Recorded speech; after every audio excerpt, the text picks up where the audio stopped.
नमस्कार, आप देख रहे हैं इंडिया टीवी। आपके साथ मैं हूं मीनाक्षी जोशी। नमस्कार, आपके साथ मैं हूं दीपिका यादव। अभी में बात चुनाव के नतीजे आने से पहले पश्चिम बंगाल में सियासी पारा काफी ज्यादा हाई हो चुका है। कल शाम को ईवीएम में छेड़खानी को लेकर जो बवाल शुरू हुआ था वो आधी रात तक यूं ही जारी रहा और उसके बाद आज सुबह कोलकाता में नेताजी इंडोर स्टेडियम और भवानीपुर के शेखावत हाई स्कूल काउंटिंग के बाहर सुरक्षा बलों को तैनात कर दिया गया है। किसी भी गड़बड़ी को रोकने के लिए यहां पर कई लेयर्स की सुरक्षा व्यवस्था बनाई गई है। सुरक्षा बल के जवान काउंटिंग सेंटर्स के अंदर भी दिखाई दे रहे हैं। कल रात ममता बनर्जी कोलकाता के भवानीपुर के स्ट्रांग रूम पहुंच गई थी और करीब 4 घंटे तक वहां पर वो स्ट्रांग रूम की पहरेदारी करती रही। जिस वक्त ममता बनर्जी स्ट्रांग रूम के बाहर पहुंची, उनके साथ एक गाड़ी भी थी। इसमें ममता बनर्जी का पोस्टर लगा हुआ था, यानी कि टीएमसी का पोस्टर लगा हुआ था। इसके बाद बीजेपी कार्यकर्ताओं ने हंगामा करना शुरू कर दिया। अब देख सकते हैं बीजेपी के कार्यकर्ता आरोप ये लगा रहे हैं कि ममता बनर्जी गड़बड़ी करने के लिए ये गाड़ी लेकर आई थी और विरोध करने के बाद पुलिस ने टीएमसी की गाड़ी को हटवा दिया और इसी बीच बीजेपी और टीएमसी कार्यकर्ता में भिड़ंत हो जाती है। और वहीं टीएमसी के 2 नेताओं कृणाल घोष और शशि पांजा ने Netaji indoor stadium counting centre के बाहर धरना देना शुरू कर दिया। कृणाल घोष आज सुबह से फिर से काउंटिंग सेंटर पर मौजूद हैं और स्ट्रांग रूम की निगरानी कर रहे हैं। कल रात हुए बवाल के बाद भवानीपुर काउंटिंग सेंटर के बाहर आज सुबह कैसा माहौल है, बता रहे हैं इंडिया टीवी संवाददाता पवन नारा। इस वक्त हम भवानीपुर के Shekhawat high school counting centre पर मौजूद हैं। यहां इस वक्त आपको सन्नाटा दिखाई दे रहा है, लेकिन कल देर रात यहां हंगामा हो रहा था। ममता बनर्जी जो इस भवानीपुर से कैंडिडेट हैं, वो इस काउंटिंग सेंटर पहुंची और उन्होंने आरोप लगाए कि कुछ गड़बड़ की जा रही है। वो 4 घंटे तक अंदर थी और बाहर बीजेपी और टीएमसी के कार्यकर्ता आमने सामने। इस पूरे हंगामे के बाद आज सुबह की तस्वीर ये है कि इस पूरे इलाके को आप देखेंगे, दोनों सड़कों को बंद कर दिया गया है, दोनों तरफ से बैरिकेडिंग है। पुलिस और यहां रहने वालों के अलावा किसी की गाड़ी यहां नहीं आ सकती। यहां अगर आप देखेंगे तो पुलिस तैनात है, बाहर अंदर पैरामिलिट्री फोर्सेस तैनात हैं। इसी काउंटिंग सेंटर में ये काउंटिंग होनी है। टीएमसी की तरफ से, ममता बनर्जी की तरफ से एक वीडियो जारी किया गया जिसमें कहा गया कि काउंटिंग में गड़बड़ी हो सकती है। उसके बाद न सिर्फ ममता बनर्जी सेंटर पहुंची बल्कि नेताजी सुभाष इंडोर स्टेडियम में शशि पांजा और कुणाल घोष भी पहुंचे और ये ड्रामा देर रात तक चलता गया। इलेक्शन कमीशन की तरफ से कहा गया कि उन्होंने बाकायदा मेल डालकर सूचित किया था कि यहां बैलेट को सॉर्टिंग होना है, इसके लिए आप अपने रिप्रेजेंटेटिव को भेजिए। टीएमसी की तरफ से कोई नहीं आया, जिसके बाद ये आरोप लगाए गए कि बगैर टीएमसी की मौजूदगी में बैलेट पेपर्स की सॉर्टिंग क्यों की गई, जिस पर इलेक्शन कमीशन ने बाकायदा ईमेल जारी करते हुए बताया कि देखिए ईमेल भेज दिया गया था।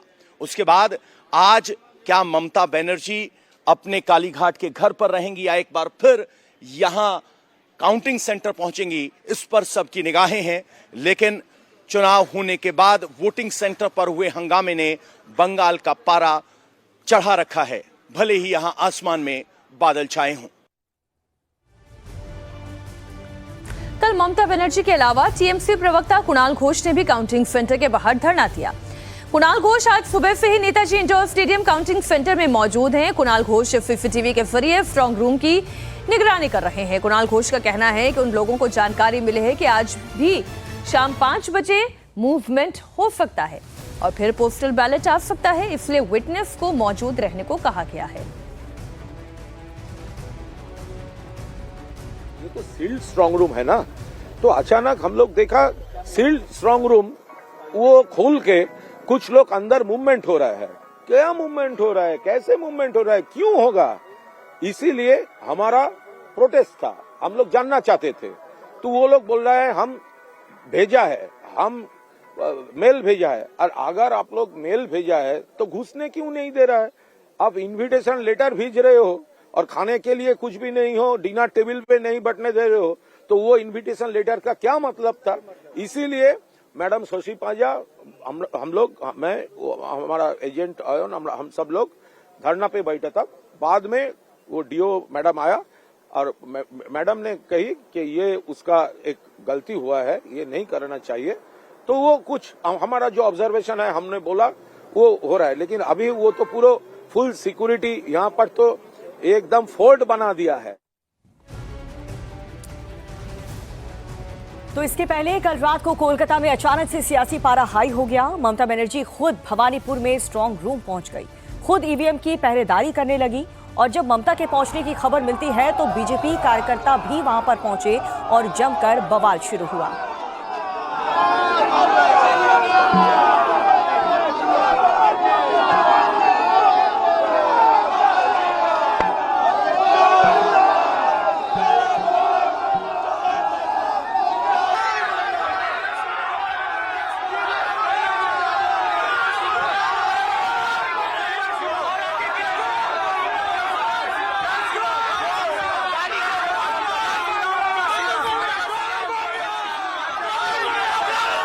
ये पूरा विवाद दरअसल एक वीडियो सामने आने के बाद शुरू हुआ जिसे टीएमसी ने सोशल मीडिया प्लेटफॉर्म एक्स पर शेयर किया। टीएमसी का दावा है कि वीडियो में चुनाव आयोग के अधिकारी बीजेपी के लोगों के साथ बैलेट बॉक्स खोलने की कोशिश कर रहे हैं।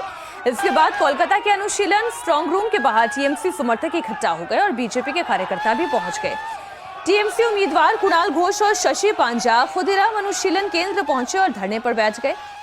ममता कार्यकर्ताओं को 24 घंटे स्ट्रांग रूम की निगरानी करने का आदेश दे रही हैं और फिर ममता बनर्जी खुद भवानीपुर के सखावत मेमोरियल स्कूल के स्ट्रांग रूम पहुंच गई। बीजेपी और टीएमसी के कार्यकर्ता इस दौरान आमने सामने आ गए। ममता बनर्जी करीब 4 घंटे तक स्ट्रांग रूम में बिताने के बाद बाहर आई। एजेंट को इतना अरेस्ट किया, इतना वन साइडेड हुआ, उसका बाद भी अगर ऐसा ईवीएम मशीन को लूट करने के लिए, अगर काउंटिंग लूट करने के लिए कोई कोशिश करे तो हम जिंदगी मत एक करके हम लड़ेंगे। और हम सब कैंडिडेट, सब चीफ इलेक्शन एजेंट को, जितना भी पार्टी है, सबको बोलते हैं आपका हक है, आप देखभाल कीजिए, but don't quarrel. This is not the place for quarrel. Counting का डेट में होता है, एक साइड और एक पार्टी रहता है और एक साइड एक पार्टी रहता है और लोकतंत्र में चलता है, प्रेस भी एक साइड में रहता है। लेकिन ये तो ठीक नहीं है। हम आने से तुम स्लोगन शाउटिंग करेंगे तो हम बोलने तो वो तो गुजरात से आया स्लोगन शाउटिंग करने के लिए, इधर का लोकल गुजराती नहीं है जो फेसबुक में लाइव कर रहा था। मैंने देखा, मेरे को पास भेजा प्रेस। लेकिन आप बोलो हमारा तो एरिया है, हम 1 सेकंड में बोलेगा तो कॉल इंसुलेंस से हम 10,000 लेके इधर में खड़ा कर देगा। हमको बाहर से ले आने का जरूरत नहीं है। टीएमसी ने जो सीसीटीवी शेयर किया है उस पर चुनाव आयोग की तरफ से जवाब दिया गया। नॉर्थ कोलकाता की डीईओ स्मिता पांडे का कहना है कि सीसीटीवी में जो लोग दिखाई दे रहे हैं वो चुनाव आयोग के एआरओ और रिटर्निंग ऑफिसर हैं जो पोस्टल बैलेट को अलग करने का काम कर रहे थे। स्ट्रांग रूम में ईवीएम पूरी तरह से सुरक्षित है।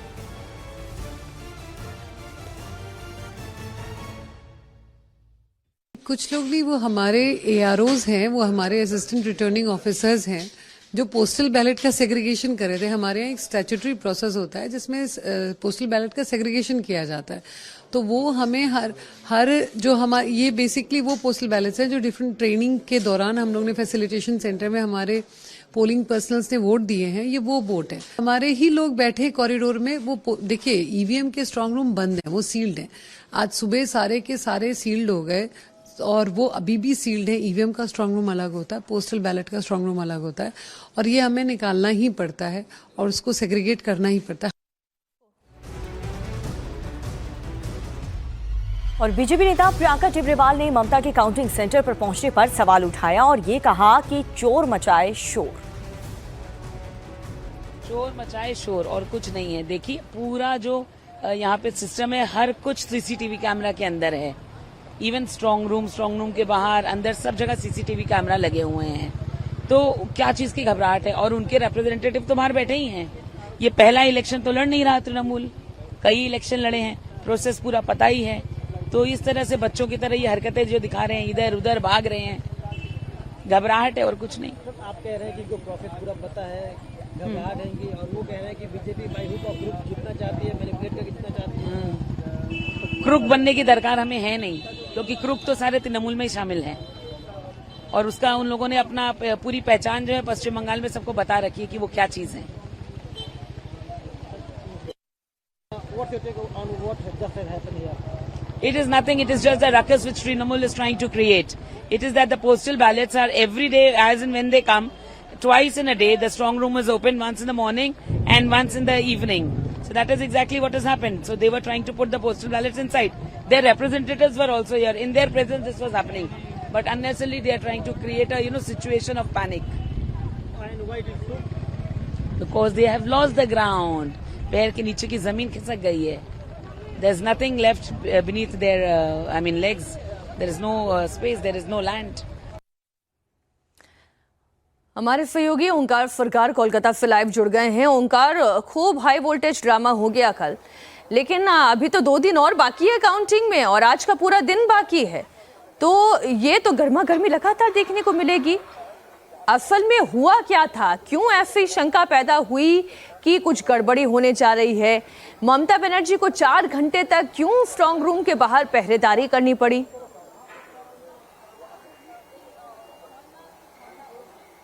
सबसे पहले मैं तो इस वक्त हूँ खुदीराम अनुशीलन केंद्र के बाहर। यहाँ पर थोड़ा विजुअल पहले दिखाने की कोशिश करूंगा। यहाँ पर कितने भारी मात्रा में सेंट्रल पैरामिलिट्री फोर्स को यहाँ पर डिप्लॉयमेंट किया गया है, ये आप विजुअल के जरिए देख सकते हैं। सिर्फ यही नहीं, इसके पीछे जो है इस लंबी लंबी यहाँ पर बैरिकेडिंग लगाई गई है ताकि कोई भी अंदर ना जा पाए और कोई भी चुनाव के कोई भी उम्मीदवार या फिर एजेंट वो अपने कार्ड दिखाने के बाद ही अंदर जा पाएंगे।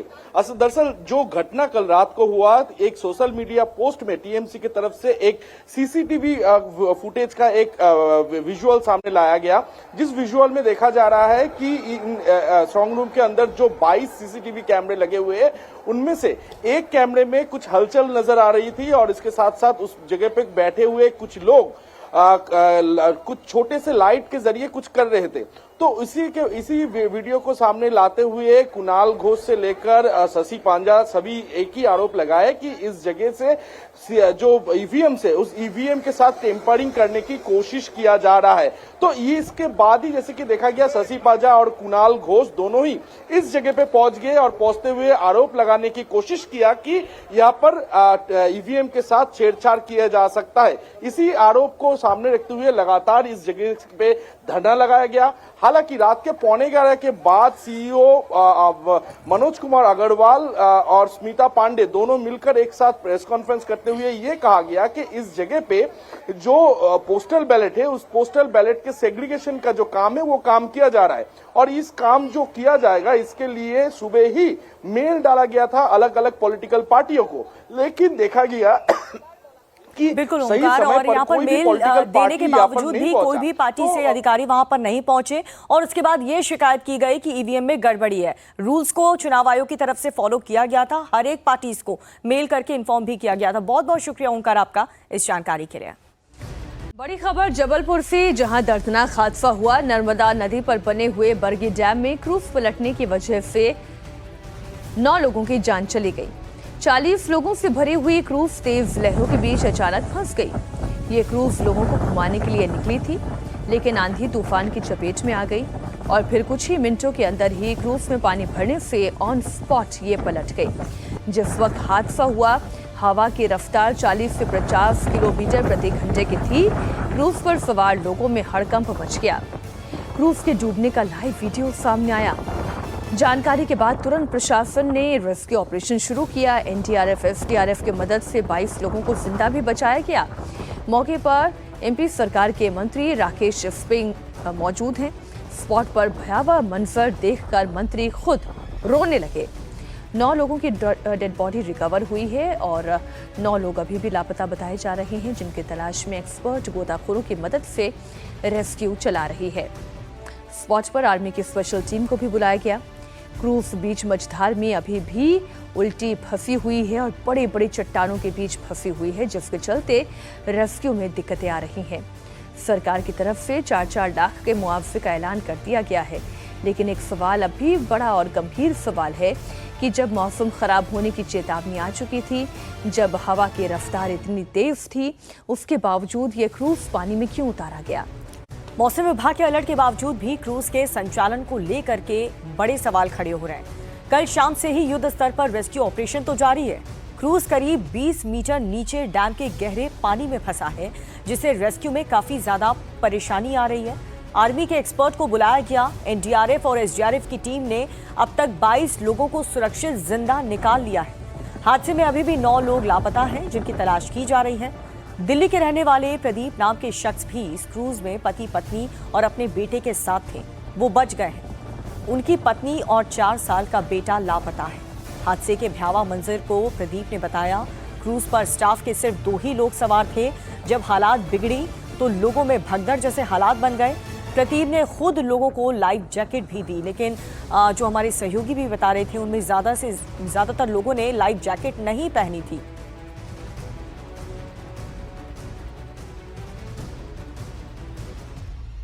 कि कितने परिवार के लोग मिसिंग हैं अभी? मेरा बेटा और मेरी वाइफ मिसिंग है बस। अच्छा, और आपको ये चोट कैसे आई? आप भी सवार थे क्रूज में? वेव से वो ग्लास टूटा ना उसका क्रूज का, वो कांच पूरा आके फेस पे सर पे काफी जगह लगा है, पैरों में मेरे। अच्छा, तो ये क्या बता रहे थे आपकी लाइफ जैकेट आप लोगों ने खुद पहनी? खुद पहनी। हम 3 लोग थे जिन्होंने आपस में जाके नीचे से निकाल कर लाए और सबको बांटा है। इनकी तरफ से स्टाफ कोई नहीं था कि जो जैकेट दे या कोई दे। ये हादसा किस वजह से हुआ? उस समय क्या आंधी तूफान? कुछ नहीं, तूफान बहुत तेज आया था, वेव्स काफी ऊंची ऊंची होने लग गई। तो क्रूज को वापस नहीं किया? क्रूज वापस ही लौटते वक्त हुआ हादसा। वहाँ से जो हादसा वेव शुरू हुआ और कोशिश करते करते वहाँ तक पहुँचा है वो। अच्छा, अभी आपके परिवार के कितने लोग मिसिंग हैं? मेरा बेटा है 4 साल का, मेरी वाइफ मिसिंग है। आप दिल्ली से आए? हाँ जी। आपका नाम भैया? प्रदीप कुमार नाम है बस। ये अचानक तेज हवाएं जब चली तब माहौल बिगड़ा। हाँ, तो उस वक्त क्या स्थिति बन गई थी? कोशिश की आप लोगों ने? बहुत कोशिश, सभी कोशिश कर रहे थे। मतलब जब वो वेव्स बहुत तेजी से आके अंदर पानी घुसा है, 2 लहरें आई है वो अंदर घुसी है, फिर उसके बाद एक क्रूज झुका है इस तरफ और वेव्स और तेज आई तो उससे ग्लास टूट गए सारे, जिससे वो पलट गया। क्रूज में कितने लोग रहे होंगे? वो 50 लोग थे, करीब 50 से 60। लाइफ जैकेट वगैरह सबने यूज की थी या फिर? सब बांध चुके थे। मैंने खुद लाइफ जैकेट लोगों के हाथों में दी, ऐसे पहनो करके। खतरा मुझे लगने लग गया था कि कुछ होगा। तो जबलपुर के बरगी डैम में क्रूज हादसे के बाद आर्मी ने मोर्चा संभाल लिया है। एमपी सरकार के मंत्री राकेश सिंह कल से ही स्पॉट पर मौजूद हैं। रेस्क्यू के दौरान उनकी आंखें भी नम हो गई, रोते हुए वो नजर आए। फिलहाल 9 जिंदगियों की तलाश जारी है। जो लोग अभी भी लापता हैं उनके घर वाले मौके पर मौजूद हैं। उम्मीद लगाए बैठे हैं कि कोई चमत्कार हो जाए और जो भी लापता हैं वो जिंदा बच जाए। मौके पर मौजूद एमपी सरकार के पीडब्ल्यूडी मिनिस्टर राकेश सिंह की तस्वीर आपके सामने। उन्होंने क्या बयान दिया वो भी आपको दिखाते हैं। एनडीआरएफ की टीम भी आ गई है। आर्मी के कुछ ऐसी टीम भी आ चुकी है जो ऐसे मामलों को ठीक तरीके से हैंडल कर लेते हैं, तो उसके परिणाम भी आए हैं। अभी तक 5 और कल पहले कुल मिलाकर 9 शव निकाले जा चुके हैं। 22 लोग जीवित बन के बाहर आ गए, लेकिन अभी और भी कुछ लोग ऐसा मानते हैं कि क्रूज के अंदर हो सकते हैं। रेस्क्यू की गति को देखे क्या नहीं, रेस्क्यू की गति का सवाल नहीं है, जो परिस्थिति है उसका सवाल है। परिस्थिति बड़ी विकट है। गहरे पानी में क्रूज उल्टा है और दोनों तरफ से चट्टानों ने उसको घेर के रखा है। तो ऐसी स्थिति में वहाँ रेस्क्यू के लिए थोड़ी चुनौतियाँ हैं ही, और इसलिए जो एक्सपर्ट टीम है वही रेस्क्यू कर पा रही हैं। और अब बड़ी खबर आपको यूपी के मुरादाबाद से बताने जा रहे हैं, जहां पर महिला से छेड़छाड़ करने वाले मौलाना नौशाद को एनकाउंटर के बाद पुलिस ने आरोपी को अरेस्ट कर लिया है। एनकाउंटर में मौलाना नौशाद के पैर में गोली लगी, उसे अस्पताल में भर्ती करवाया गया। दिन दहाड़े इस मौलाना ने महिला से छेड़खानी की थी, जिसका वीडियो भी सामने आया था। वीडियो में आप देख सकते हैं कि एक महिला गली से गुजर रही है और तभी नौशाद पीछे से दौड़कर आया। उसने महिला को पकड़ लिया, अश्लील हरकत शुरू कर दी। महिला के चिल्लाने के बाद आरोपी वहां से भागा। ये कैसा बेशरम आदमी है। छेड़छाड़ का यह वीडियो वायरल होने के साथ साथ पुलिस एक्शन में आई और वारदात के कुछ ही घंटों के बाद आरोपी को अरेस्ट किया गया। मुठभेड़ के दौरान आरोपी के पैर में गोली लगी है, उसे अस्पताल में भर्ती कराया गया। पुलिस का कहना है कि आरोपी ने अपना जुर्म कबूल कर लिया है और उस पर भी आगे की कार्रवाई की जा रही है। रामगंगा नदी किनारे स्पॉट किया और उसके बाद इसने पुलिस को देखते हुए फायर किया पुलिस के ऊपर। जब भी कार्रवाई हुई उसमें ये घायल हो गया। उसको तत्काल हम लोगों ने यहाँ पे हॉस्पिटल शिफ्ट किया। पूछताछ में इसने एक्सेप्ट किया। इसका नाम नौशाद है और ये पीरजादा का रहने वाला है और ये जो कल जो वीडियो वायरल हुआ था उसमें इसने बताया कि ये घटना उसके द्वारा की गई है। बाकी इसमें जो महिला थी वो प्रदानशील महिला थी, उनके बारे में उन्होंने पता किया, उनको आज हम लोगों ने लोकेट किया था और उसके बाद उनको आइडेंटिफाई करके उनसे तहरीर लेकर के अभियोग पंजीकृत किया गया था और इसमें आज इसको हम लोगों ने अभी हॉस्पिटल में एडमिट कराया है। और इस खबर पर ज्यादा जानकारी के साथ विशाल प्रताप सिंह हमारे साथ जुड़ चुके हैं। विशाल, ये घटना हमने देखी, आरोपी को अरेस्ट भी कर लिया गया, लेकिन इतनी बड़ी सुरक्षा, महिलाओं की सुरक्षा को लेकर के एक बड़ी चूक भी नहीं कह सकते, क्योंकि आरोपी को तो गिरफ्तार कर लिया है। फिलहाल महिला की तरफ से क्या बयान दिया गया? कोई जान पहचान वाला ये शख्स था या कोई अनजान व्यक्ति था या महिला इसको नहीं जानती थी?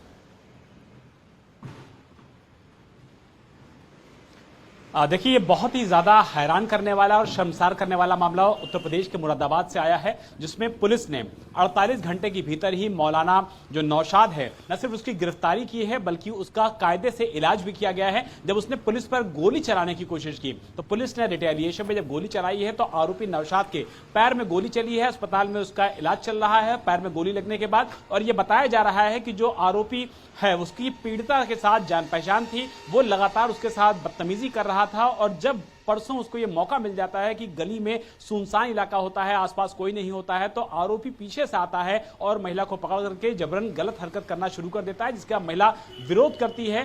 फौरन ही लोग वहां पर पहुंच जाते हैं, आरोपी वहां से भाग जाता है। खबर उत्तर प्रदेश के बरेली से, जहां किशनगंज के रहने वाले मौलाना तौसीफ की मौत के बाद बवाल शुरू हुआ। परिजनों ने ट्रेन में मारपीट के बाद मौलाना की हत्या का आरोप लगाया। मौलाना तौसीफ की dead body Bareilly cantt station के पास रेलवे ट्रैक पर मिली थी। बरेली पुलिस ने इसे पहले हादसा बताया, लेकिन अब मौलाना तौसीफ का एक ऑडियो रिकॉर्डिंग सामने आया है। ये ऑडियो मौलाना और उसकी पत्नी के बीच बातचीत का है और इस फोन कॉल को मौलाना तौसीफ की आखिरी कॉल बताई जा रही है। फोन कॉल के सामने आने के बाद से हंगामा और भी ज्यादा बढ़ चुका है। अब मौलाना की मौत की थ्योरी पर सवाल खड़े हो चुके हैं। मौलाना तौसीफ बरेली शरीफ के सलमान उर्स में शामिल होने गए थे और कार्यक्रम के बाद वो ट्रेन से अपने घर पर लौट रहे थे।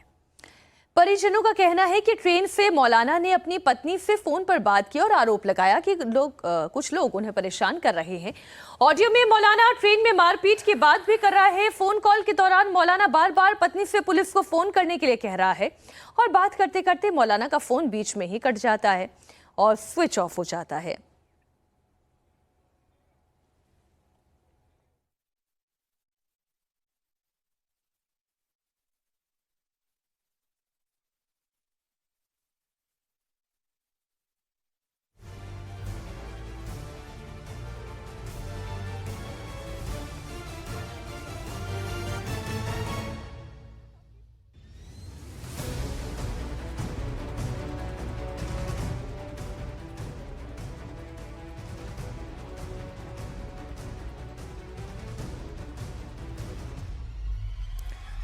तो मौलाना तौसीफ और उनकी पत्नी तबस्सुम के बीच की ये बातचीत हम आपको बता रहे हैं, जिसमें मौलाना तौसीफ साफ तौर पर ये अपनी पत्नी से कहते हुए नजर आ रहे हैं कि कुछ शराबी लोग हैं वहां पर और मुझे परेशान कर रहे हैं। तो इस पर उनकी पत्नी पूछती हैं कि क्या ट्रेन में कोई और लोग वहां पर आसपास मौजूद नहीं है जो आपकी मदद कर सकें, और उसके बाद फौरन ही फोन स्विच ऑफ हो जाता है।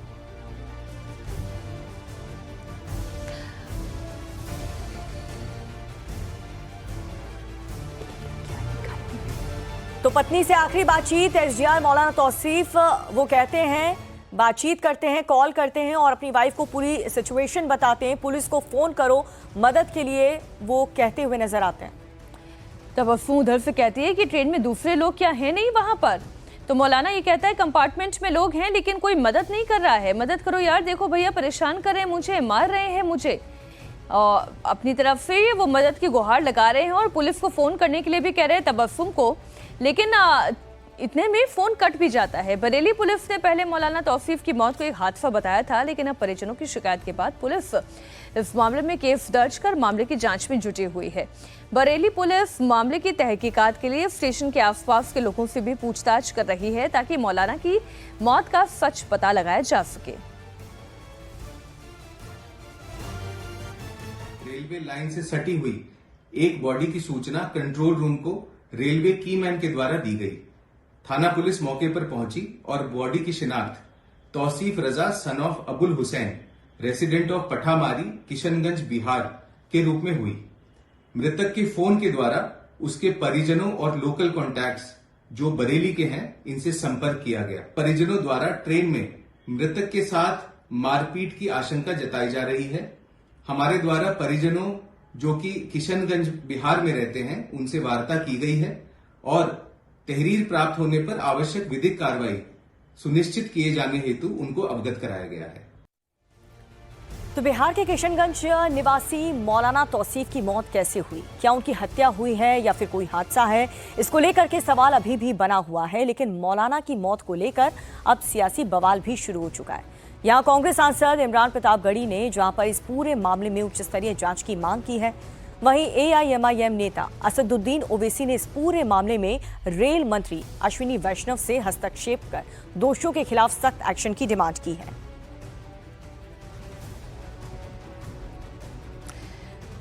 बिहार के AIMIM अध्यक्ष अख्तरुल इमाम ने मौलाना की मौत को लेकर कानून व्यवस्था पर सवाल उठाए हैं।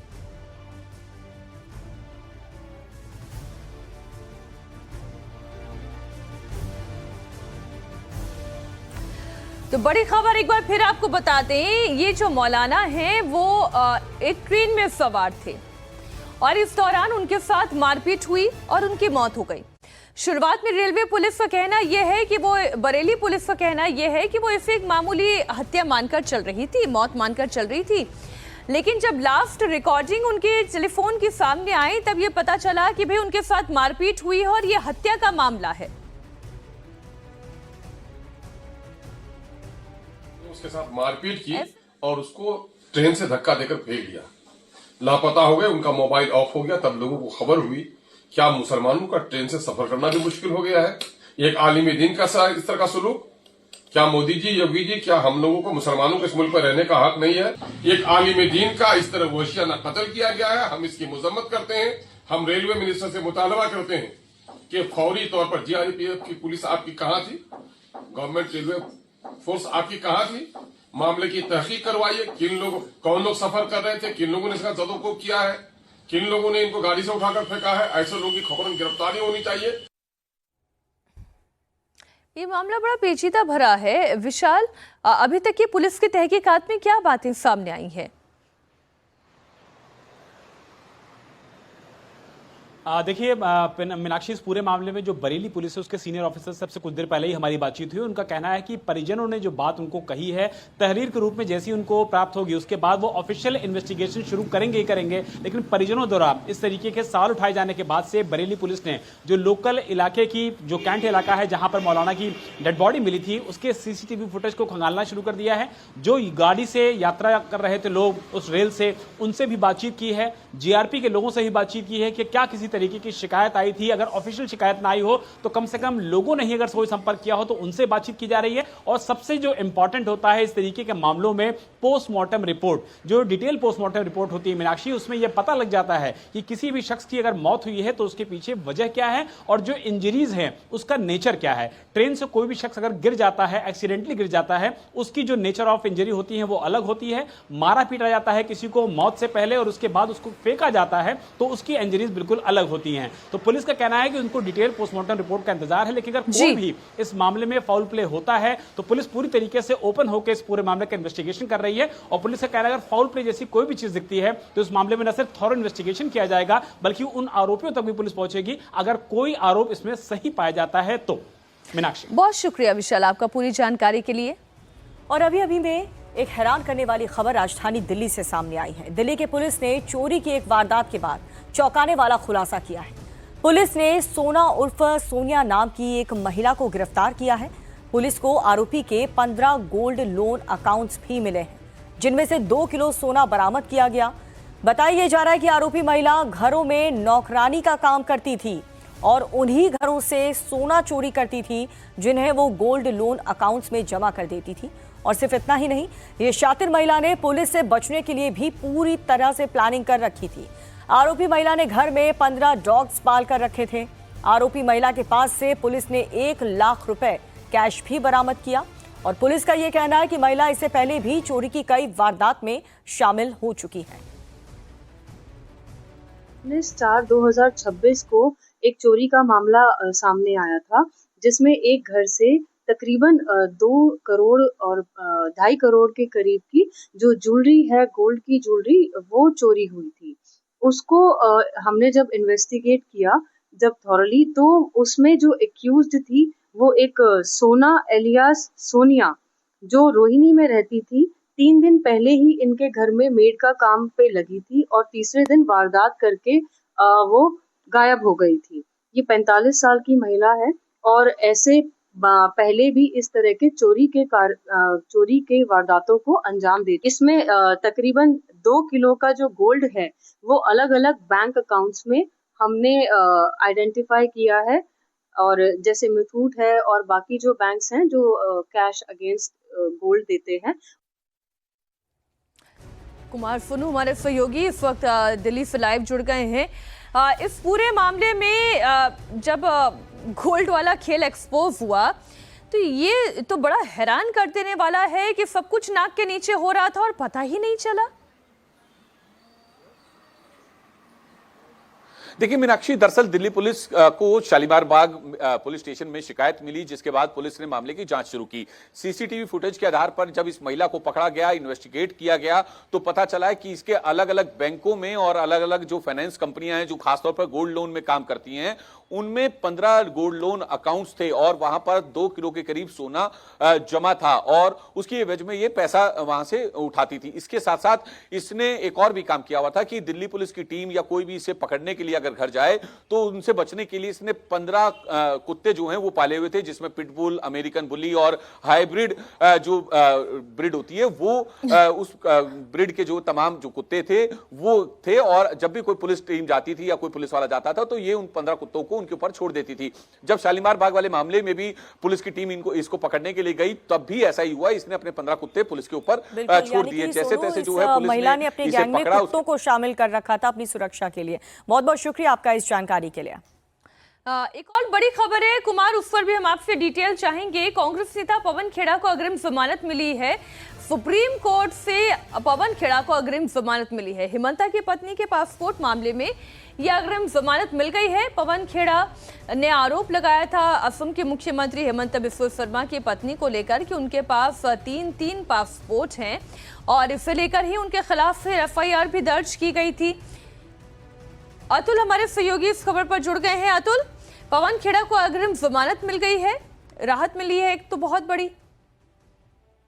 बिल्कुल, देखिए मीनाक्षी, एक बहुत बड़ी राहत जो है वो पवन खेड़ा को मिली है। लगातार जिस तरीके से गुवाहाटी हाई कोर्ट ने उनकी जो अग्रिम जमानत है उसको रिजेक्ट कर दिया था, उसके बाद सुप्रीम कोर्ट उन्होंने मूव किया था। अभिषेक मनु सिंघवी ने, हमने देखा थी, तमाम दलीलें रखी थी जिसमें कहा था कि वो कोई आतंकवादी नहीं है, देश छोड़कर नहीं भागेंगे, जो इन्वेस्टिगेशन है वो ज्वाइन करने को तैयार है। लेकिन जो तुषार मेहता है सॉलिसिटर जनरल, उन्होंने इसका विरोध किया था और ये कहा था कि ऐसा नहीं होना चाहिए। जिस तरीके से आरोप पवन खेड़ा ने लगाए थे वो पूरे तरीके से निराधार थे। ये जांच होनी चाहिए कि आखिर जो फर्जी दस्तावेज थे और इसके अलावा जो पासपोर्ट जो जिसकी ये बात कर रहे थे वो किन लोग, कौन लोग इसके अंदर इन्वॉल्व है। तमाम दलीलें जो है वो सुप्रीम कोर्ट के अंदर रखी गई थी। लेकिन अब पवन खेड़ा के लिए बड़ी राहत है कि सुप्रीम कोर्ट ने उनको अंतरिम जमानत दे दी है। जो लगातार गिरफ्तारी की तलवार लटक रही थी पवन खेड़ा पे, अब कहीं ना कहीं एक बड़ी राहत जो है वो पवन खेड़ा को मिली है। सबसे पहले अगर हम बात करें मीनाक्षी, तो तेलंगाना हाई कोर्ट ने उनको जो अग्रिम जमानत है वो ट्रांजिट जमानत जो है वो उनको अप्रूव की थी, लेकिन उसके खिलाफ असम सरकार सुप्रीम कोर्ट गई थी। वहां से पवन खेड़ा को झटका लगा था और जो तेलंगाना हाई कोर्ट से जो उनको राहत मिली थी उसको सुप्रीम कोर्ट ने हटा दिया था और उनको कहा कि गुवाहाटी हाई कोर्ट जाए। जिसको गुवाहाटी हाई कोर्ट जब पवन खेड़ा गए थे तो उनको एंटिसिपेटरी बेल नहीं मिली। अतुल, आप रहे हमारे साथ, हमारे सहयोगी कुमार सोनू भी बने हुए हैं इस खबर पर। कुमार, फिलहाल के लिए तो आप ये कह सकते हैं कि एक राहत मिल गई है। पवन खेड़ा की गिरफ्तारी जो है वो तुरंत नहीं हो सकती, लेकिन संकट के बादल अभी टले नहीं है। देखिए बिल्कुल, ये एंटीसिपेटरी बेल जो है वो जरूर मिली है, लेकिन फौरी राहत कांग्रेस नेता पवन खेड़ा को है। आपको बता दें कि असम के मुख्यमंत्री हेमंत बिस्वा शर्मा की पत्नी के पासपोर्ट को लेकर जो है एक प्रेस कॉन्फ्रेंस की थी पवन खेड़ा ने, जिसके बाद ये मामले ने तूल पकड़ा था और असम पुलिस ने इस मामले में एफआईआर दर्ज की थी। जिसके बाद असम पुलिस की टीम दिल्ली में उनके आवास पर भी पहुंची थी, लेकिन उस वक्त पवन खेड़ा तेलंगाना में थे। जिसके बाद पुलिस लगातार उनको पकड़ने के लिए दबिश दे रही थी। इसके बाद पवन खेड़ा ने तेलंगाना हाईकोर्ट का दरवाजा खटखटाया खटखटाया, जहां से उन्हें अंतरिम राहत तो जरूर मिली, लेकिन उसके बाद वो सुप्रीम कोर्ट उन्होंने अप्रोच किया। सुप्रीम कोर्ट ने साफ तौर पर कहा कि पहले आप जो है असम में जो है हाईकोर्ट जाए, गुवाहाटी हाईकोर्ट पे जाए, जहां से उन्हें राहत नहीं मिली। जिसके बाद असम के मुख्यमंत्री हेमंत बिस्वा शर्मा के कई स्टेटमेंट भी आए थे, जिसमें उन्होंने साफ कहा था कि किसी भी कीमत पर जो है पवन खेड़ा को नहीं छोड़ा जाएगा, जो उनके ऊपर कानूनी कार्रवाई बनती है वो कानूनी कार्रवाई होगी, उनकी गिरफ्तारी सुनिश्चित है। जिसके बाद अब पवन खेड़ा ने सुप्रीम कोर्ट का दरवाजा खटखटाया, जहां से उन्हें अंतरिम राहत मिली, अंतरिम जमानत जो है इस पूरे मामले पर मिली है। फौरी तौर पर राहत जरूर है, अब पवन खेड़ा के लिए राहत की सांस जरूर ली होगी,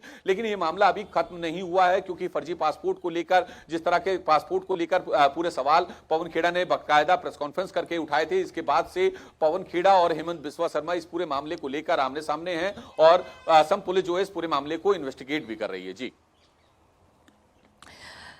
बहुत शुक्रिया कुमार आपका भी इस जानकारी के लिए, और अतुल आपका भी इस जानकारी के लिए बहुत शुक्रिया। बड़ी खबर आ रही है हरियाणा के गुरुग्राम से, ये खबर आपको दे दे, जहां एक पूर्व एनएसजी कमांडो सुंदर फौजी की गोली मारकर हत्या कर दी गई। काफना इलाके में इस वारदात को अंजाम दिया गया। सुंदर फौजी मॉर्निंग वॉक के बाद घर लौट रहा था, तभी घात लगाए हमलावरों ने उस पर ताबड़तोड़ फायरिंग कर दी और उसे मौत के घाट उतार दिया। बताया जा रहा है कि सुंदर फौजी मर्डर केस में उम्र कैद की सजा काट रहा था और बेटी की शादी में शामिल होने के लिए पैरोल पर बाहर आया था। शुरुआती जांच में पुरानी रंजिश को वजह माना जा रहा है। सुंदर फौजी साल 2018 में पैसे के लेन देन को लेकर पूर्व सरपंच बहादुर की हत्या कर दी गई थी और पिता का बदला लेने के लिए ही पूर्व सरपंच के बेटे ने मौका मिलते ही सुंदर फौजी की गोली मारकर हत्या कर दी। फिलहाल पुलिस हमलावरों की तलाश में है। बड़ी खबर एक बार फिर आपको बता दें, एनएसजी कमांडो का मर्डर हो गया। पूर्व सरपंच का बेटा ही इस मामले में हत्यारा साबित हो रहा है। बड़ी खबर आपको दे दें, पूर्व सरपंच की हत्या में उम्र कैद की सजा मिली और उसके बाद फिर ये कांड पूरा सामने आया। ताबड़तोड़ फायरिंग करके फिर उसे मौत के घाट उतारा। बताया जा रहा है कि सुंदर फौजी मर्डर केस में उम्र कैद की सजा पहले से ही काट रहा था और बेटी की शादी में शामिल होने के लिए ही पैरोल पर बाहर आया था। शुरुआती जांच में पुरानी रंजिश का ही मामला बताया जा रहा है। साल 2018 में दरअसल पैसों के लेन देन को लेकर पूर्व सरपंच बहादुर की हत्या की गई थी और पिता का बदला लेने के लिए ही पूर्व सरपंच के बेटे ने मौका देखते हुए सुंदर फौजी की गोली मारकर हत्या कर दी।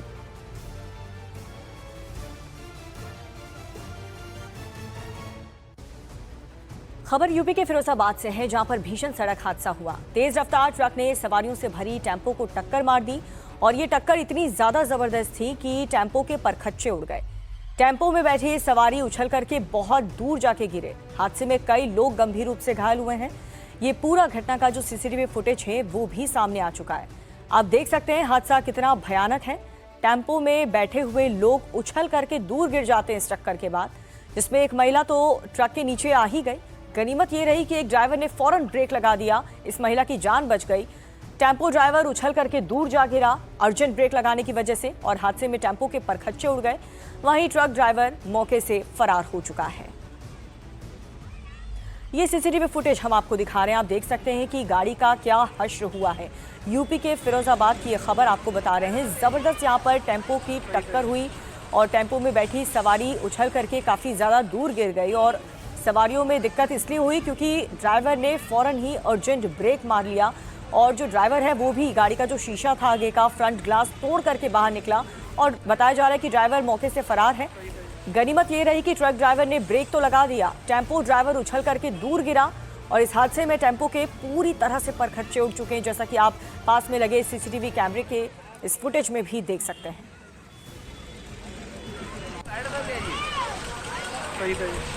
इस टेम्पो में बैठे हुए जितने भी लोग थे वो काफी गंभीर रूप से घायल हुए हैं।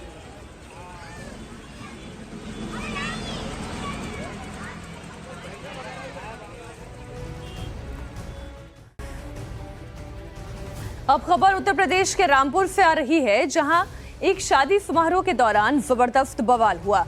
खाना देर से मिलने पर बाराती भड़क गए और मामूली सी बात पर शुरू हुआ विवाद देखते ही देखते इतना बढ़ा कि मौके पर अफरा तफरी मच गई। कार्यक्रम जंग का अखाड़ा बन गया।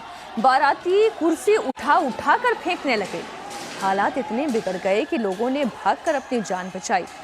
सूचना मिलते ही मौके पर पहुंची पुलिस ने मामले को शांत कराया। हंगामे का वीडियो सोशल मीडिया पर जमकर वायरल हो रहा है। इसमें लोग खाने की प्लेट और कुर्सी फेंकते हुए नजर आ रहे हैं।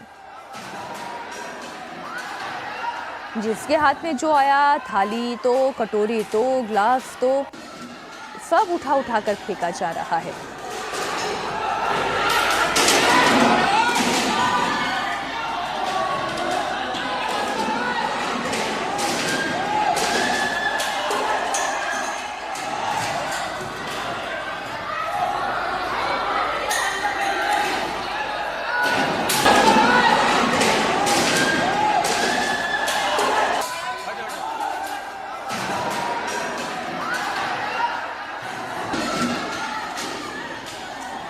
तो खाने में देरी हुई और उसके बाद देखिए किस तरह से इन लोगों का गुस्सा यहाँ पर फूट पड़ा।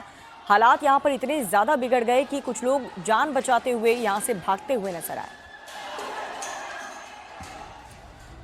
और बड़ी खबर यूपी के मिर्जापुर से है, जहाँ पर दबंगों ने पुलिस चौकी में घुस करके सिपाही और दरोगा को जमकर पीट दिया। दबंगों ने इस दौरान पुलिसकर्मी की वर्दी भी फाड़ दी और मोबाइल भी छीन लिया। आधी रात हुई इस घटना पर पुलिस ने केस दर्ज करके 5 लोगों को हिरासत में लिया है। बताया जा रहा है कि दबंग ई रिक्शा चला करके पिटाई कर रहे थे, चालक की पिटाई कर रहे थे और पुलिस ने ई रिक्शा चालक को बचाने का प्रयास किया तो दबंगों ने सिपाही को ही पीटना शुरू कर दिया।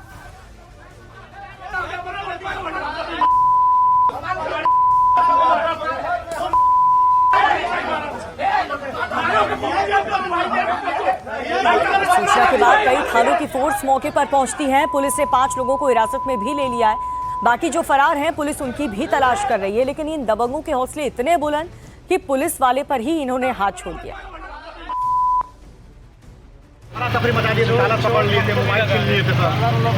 अब आपको भी चोट लगी है? मोबाइल छीन लिए थे। मारपीट लगभग 50 मिनट थे। मारपीट में चौकी के अंदर घुस गए, सेठ को तार नोच रहे थे। हम लोग सेठ से चिल्ला नहीं पाए, सेठ के तार नोच दिए थे मौके पे आके। ये सब पिस्टल भी लिया था। और अब खबर गुजरात के सूरत से आ रही है, जहां पुलिस ने बदमाशों को घुटने पर ला दिया। युवक पर चाकू से हमला करने वालों का पुलिस ने जुलूस निकाल दिया। बदमाशों के जुलूस निकालने के दौरान भीड़ उग्र हो गई और बदमाशों पर हमले की कोशिश भी हुई। जैसे तैसे पुलिस ने बदमाशों को इस भीड़ से सुरक्षित बाहर निकाला। बताया जा रहा है कि इलाके में अपना दबदबा बनाने के लिए गली के गुंडों ने युवक पर चाकू से हमला कर दिया था।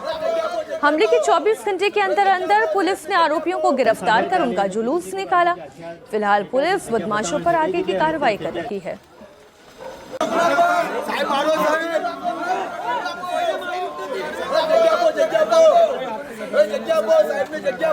સામે ચાલી અને કીધું છે કે અમે જે હથિયાર ફેંક્યા છે જગ્યા બતાવવાની છે, કઈ જગ્યાએ હથિયાર ફેંક્યા છે? ઉપર જોલા, ઉપર જો, ઉપર જો. ઓય દાદે મારો સાહેબ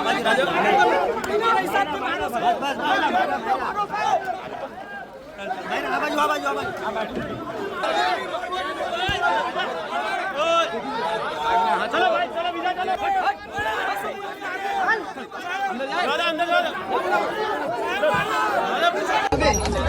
कपड़ा भी कट जा रही ओके ना किसको दाबी दो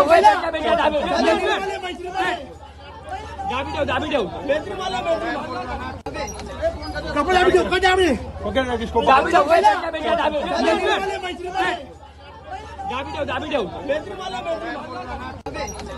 कपड़ा भी कट जा रही ओके ना किसको दाबी दो